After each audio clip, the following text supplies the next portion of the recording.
बरेली में 28 सितंबर 2025 को बरेली विकास प्राधिकरण बीडीए ने शहर का माहौल खराब करने और कानून व्यवस्था बिगाड़ने वालों के खिलाफ बड़ी कार्यवाही शुरू कर दी है। प्रशासन ने मौलाना तौकीर रजा के करीबी लोगों पर शिकंजा कसते हुए उनकी संपत्तियों को सील करना शुरू कर दिया है। जानकारी के अनुसार जिन लोगों ने हाल ही में अपने घरों पर मौलाना तौकीर रजा को रुकवाया था, उनकी संपत्तियों पर भी बीडीए ने कार्यवाही करते हुए सीलिंग की है।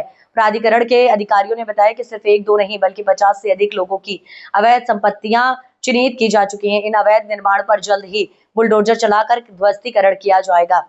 ये कदम उन लोगों के खिलाफ भी उठाया जा रहा है जो दंगे जैसी स्थिति उत्पन्न करने में शामिल पाए गए और जिनके खिलाफ वीडियो फुटेज से पुख्ता सबूत मिले हैं। बीडीए के एक वरिष्ठ अधिकारी का कहना है, बरेली विकास प्राधिकरण अवैध संपत्तियों के खिलाफ लगातार कार्यवाही कर रहा है। ये कार्यवाही भविष्य में भी जारी रहेगी। जिन लोगों ने शहर का माहौल बिगाड़ने और कानून व्यवस्था को चुनौती देने की कोशिश की है, उनके खिलाफ बुलडोजर की कार्यवाही अमल में लाई जाएगी। इस सख्त रुख के बाद शहर में चर्चाओं का माहौल गर्म है।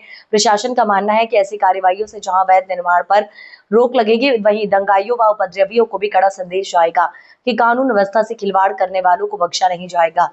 मंत्री जी, आपका बरेली में ऐसे समय में आगमन हुआ है, आप क्योंकि यहाँ का परिवार भी संभालते हैं जी। बरेली थोड़ा सा शांत है और बड़ी सख्त कार्रवाई देखने को मिल रही है, क्या कहना चाहेंगे? सरकार की तरफ से क्या मैसेज है? देखिए, ये मेरा आना तो एक रूटीन का काम है और इस तरह कोई बड़ा यहाँ कुछ नहीं हो गया है, ना किसी कोई हिम्मत है। इस समय योगी जी की सरकार है कि कोई यहाँ पर भूचाल ला ले। तो यहाँ पर जो भी घटना हुई है उसको लेकर जो व्यक्ति लगातार 20-25 साल से यहाँ पर लोगों को दहशत मिलाने का काम कर रहा है, और निश्चित रूप से पुलिस प्रशासन ने बहुत बेहतरीन काम किया है। और माननीय मुख्यमंत्री जी ने जिस तरीके से अपराध के प्रति जीरो टॉलरेंस की नीति अपना रखी है, उसका नज़ारा यहाँ पर पुलिस ने प्रस्तुत किया है। और कोई भी व्यक्ति अगर इस प्रकार से कानून व्यवस्था को अपने हाथ में लेने की कोशिश करेगा तो निश्चित रूप से उसके खिलाफ सख्त कार्रवाई की जाएगी। मंत्री, जो 2017 से पहले देखा जाता था कि ऐसे जो बवाली और उपद्रवी लोग थे, जैसे मौलाना तौकीर की अभी गिरफ्तारी हुई, लेकिन इससे पहले 2010 में जब भीषण दंगा हुआ था बरेली में, तो उसे गिरफ्तार करके छोड़ दिया जाता था। राजनीतिक विल पावर को लेकर योगी जी की सरकार को लेकर क्या नजरिया है? देखिए, ऐसा है, पूर्व की सरकारों में क्या होता रहा बहुत ज़्यादा नहीं कहना चाहता हूँ, लेकिन निश्चित रूप से उनको वोट बैंक की चिंता रहती थी। और ये कुछ ब्लैकमेलर्स जो उनके पीछे कुछ वोट नहीं होता है, लेकिन ब्लैकमेलिंग भी एक लोग करते रहते थे। इनको अभी चिन्हित कर लिया गया है और इनको हर तरीके से इनके खिलाफ कार्रवाई करके, और जो भी इनके भाषा हो या एक्टिविटी हो उस पर पुलिस की निगाह है और उस पर उसके हिसाब से योजनाबद्ध तरीके से रणनीति बनाकर कार्रवाई की जाएगी। और इनके और इनके गुर्गों के खिलाफ जो भी कार्रवाई हो सकती है वैधानिक तरीके से, वो सभी की जाएगी। मंत्री, महाकाल आई लव मोहम्मद के बाद अब पूरा ट्रेंड सोशल मीडिया पर हो रहा है कि आई लव यूपी पुलिस। देखिए, उत्तर प्रदेश पुलिस अच्छा काम कर रही है, तो उसमें उत्तर प्रदेश पुलिस को हमारे ये पहली बार हो रहा है जो पुलिस को आई लव कहा जा रहा है। नहीं तो लोग तो पुलिस से त्रस्ती रहते थे, पुलिस को गालियाँ देने का काम करते थे। और ये योगी जी की सरकार है जहाँ पुलिस को भी लोग आई लव करते हैं, तो मुझे लगता है कि पुलिस ने सराहनीय काम किया है। बुलडोजर कब से चलेगा सर? देखिए, जब जिसकी आवश्यकता होगी, अगर बुलडोजर चलने की आवश्यकता होगी, ऐसे ठीक हो जाएंगे तो ठीक है, नहीं तो फिर बुलडोजर भी चलेगा। उपद्रवियों के सड़ रहा था तो पर कार्रवाई देखने को मिली और ट्रिपल इंजन की सरकार में ट्रिपल एक्शन हो रहा है।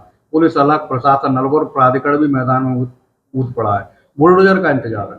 देखिए, ऐसा मैंने कहा ना कि जैसी आवश्यकता होगी वैसी कार्रवाई करी जाएगी और धीरे धीरे चरणबद्ध तरीके से बुलडोजर वहीं पहुंचता है जहां कोई अनियमितता होती, गड़बड़ी होती है।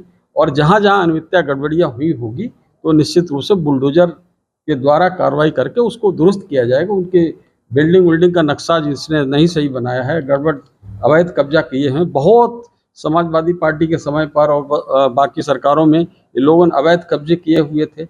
अब वो पता चला कि खुद ही निकल कर बाहर आ रहे हैं, तो निश्चित रूप से उनके यहाँ भी बुलडोजर भी पहुंचेगा और कार्रवाई भी की जाएगी। कोई अखिलेश यादव जी का बयान आया कि सरकार का काम लाठीचार्ज कराना नहीं होता।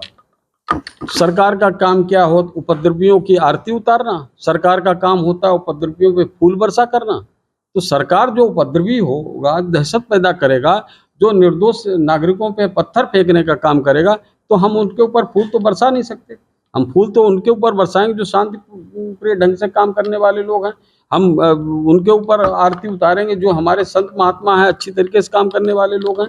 कि उपद्रवियों के जो उपद्रव फैला रहे हैं, जो पत्थर फेंक रहे हैं, जो नन्हे मुन्ने बच्चे जिनके हाथों में कलम किताब होनी चाहिए उनको उकसा रहे हैं, उनसे पत्थर फेंकवाने का काम कर रहे हैं, तो उनके खिलाफ तो भैया लाठियां चलेंगी।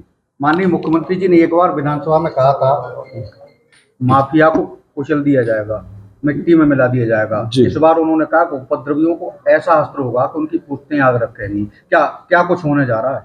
नहीं, देखिए वो कार्रवाई तो हो ही रही है, और जिस तरीके से माफियाओं को मिट्टी मिलाने का काम यहाँ उत्तर प्रदेश में हुआ है, किसी को छोड़ा नहीं गया है। और जो भी हमारे कानून व्यवस्था को बिगाड़ने का काम करेगा, जो हमारी जद में आएगा, निश्चित रूप से उसके खिलाफ कार्रवाई की जाएगी और किसी को बख्शा नहीं जाएगा। किसी भी तरीके से कोई व्यक्ति सोचे कि हम किसी तरीके से बच जाएंगे, तो आज नहीं कल, कल नहीं तो परसों उसके खिलाफ कार्रवाई होनी ही है। और लोगों से मैं अपील करता हूँ कि यहाँ पर सही ढंग से रहें। अगर उनको कोई ग्रीवांस है, प्रशासन के पास जाएं। उसके बाद भी कोई ग्रीवांस है, कोई तकलीफ है, तो माननीय न्यायालय के पास जाएं। न्यायालय का जो फैसला होगा वो हम सब लोगों को मान्य होगा। बहुत बहुत धन्यवाद।